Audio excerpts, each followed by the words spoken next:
Oh, we are in for a treat this morning. Welcome back to our live show. I'm here with Richmond baker, Chiquita Manga. Great show, great friend of the show. She's back to show us how to make her homemade raspberry shortbread thumbprint cookies, and we welcome her to the show. Wonderful to see you. Happy New Year again. It's Happy wonderful. New Year. All right, tell us, the thumbprint cookies? Yes. Yeah, what are the thumbprint cookies? Tell us all about this. Okay, so let me start with this. Yeah. Tomorrow is National Shortbread Day. So let's start with that. So that's one of the reasons why I chose to do the thumbprint cookie.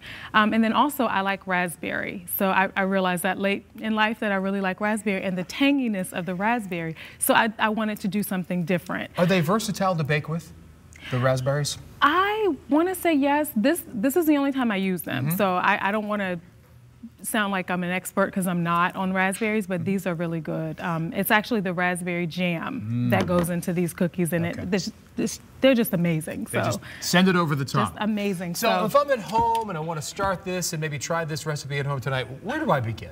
Well, the first place you want to start is you want to start with your butter and your sugar. Most of my recipes start with the butter and sugar. Most recipes start with butter and sugar. So how about we, get started with that? It's not a bad foundation, butter and sugar all day, every day. Not at all. With this one, you're going to put 2/3 of a cup of sugar inside of the mixer. 2/3 of a cup? Yes, 2/3 of a cup. I did half for today, just for this purpose. All right, and for the butter, normally you're going to do a cup of butter. I did a half cup for the demonstration. So we're going to put these two in there together.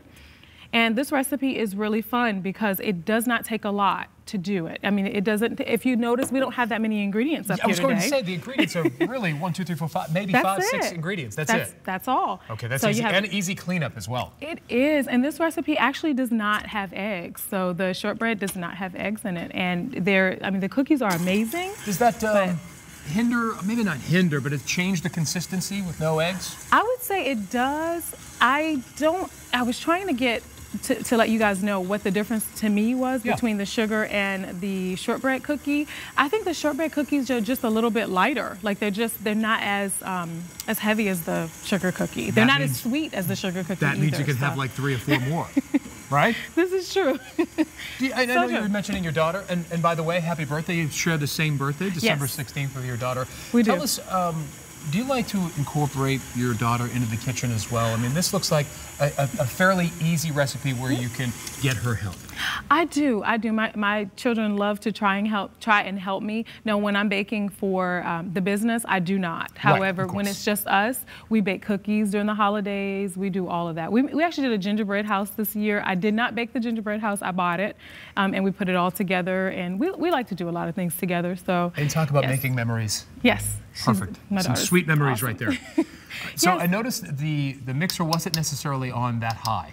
No, not at all. You don't need it to be on that high. So I leave it, I never really use it past maybe the 4 mark. I just stick with maybe the 2, the stir, because I want to make sure I can keep eyeballing it to make sure that everything is incorporating fully and not overmixing anything. You can overmix, huh? You can overmix. I want to say not with cookies, but with your cupcake batters, your cake batters, and different things like that. You do not want to overmix them, especially the lighter batters, your vanilla, even strawberry, because my strawberry batter is similar to my vanilla batter. However, you're adding the strawberries and the strawberry jam. So. And if you overmix, what will happen?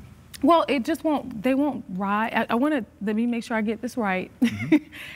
To me, they won't rise properly. Like when I put them in the oven, they don't come out right. They start spilling over the top. And taste it. Yes, I eyeball a lot of things, so I can. It's harder to explain it that way, but I look at it. But that's your work. Your name is on those cookies. It is quite literally. Cookies your or thumbprint. cupcakes or whatever it is. But now I'm going to grab this, which is. What is in here? You can hardly see that. Yeah, I was going to say, is there something in here? What is this ingredient? It is a half teaspoon of almond flavoring. A half teaspoon. And now, did you half this one as well? Would it be I a did. full This is teaspoon? a quarter. Okay, this is a quarter. But for the recipe, and you guys will have that. Can I dump this in? Can I handle this? Yes, you can dump that in. But with almond, just know that flavor, you do not need a lot of almond flavor. If you put a little bit is enough. Okay, so that's just a quarter of a teaspoon, not tablespoon. Teaspoon. Okay. No, please don't put a tablespoon. And if you're going to be following along at home, this recipe is going to be up on our website by 2 o'clock this afternoon at WTVR.com/VTM. Yes. Really, we mix this maybe for a minute and a half, if that. It doesn't take long at all. So we have time for you to do some work today. Okay. So I thought I was just here to eat. No? You can eat too, Okay. but you have to work for your food. So, so I'm going to push this down. I'm just basically going to put all this in here so that I can add in the rest of the ingredients. All right, Chiquita, if this was a full-on recipe, how many cookies would this make? This would make 3½ dozen cookies. 3½ dozen? 3½ dozen cookies. Well, that's a lot of cookies. Yeah. It is a lot of cookies. I'm going to add the flour in now. And with this flour, because it's not that much, I'm just going to add it all in there and let it just mix. Okay. Mix, mix, mix. So we are pretty much done with the actual recipe once I finish mixing this. That is so easy. Okay. Yeah. I'm going to mix that all up. Is the work cleaning up here? Is that what you're going to put me up right here?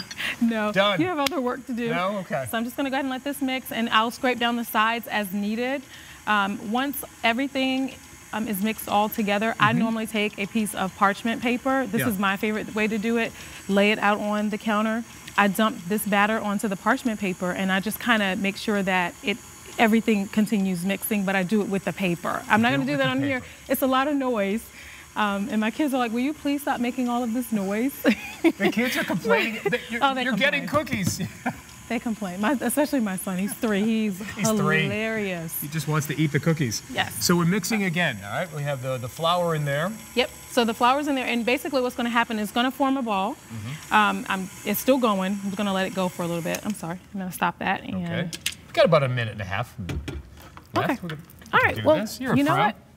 Basically, I just told you what you do with this. Mix it all together, and then you chill it in the fridge for about an hour before you start working with the cookies. Okay, great question. Yes. Why is that we have to maybe let it chill for a little bit? I would say so that the cookie would keep its shape. So sometimes you have some batters you can work with them, and you can go ahead and work with them right away. And I even do this for my sugar cookies sometimes when I want to do the shapes and the decorated sugar cookies. I will chill it in the fridge for a few minutes. Yes. All right. So you got 30 seconds. Let's do this. All right, let's go. So when you take it out, and I left a few for Greg so that he could do some work. Okay. So basically, I'm gonna turn it around this way. This is what it looks like when it comes out of the oven, okay? So it kind of spreads out, and I'm sorry, I didn't get to the jam part.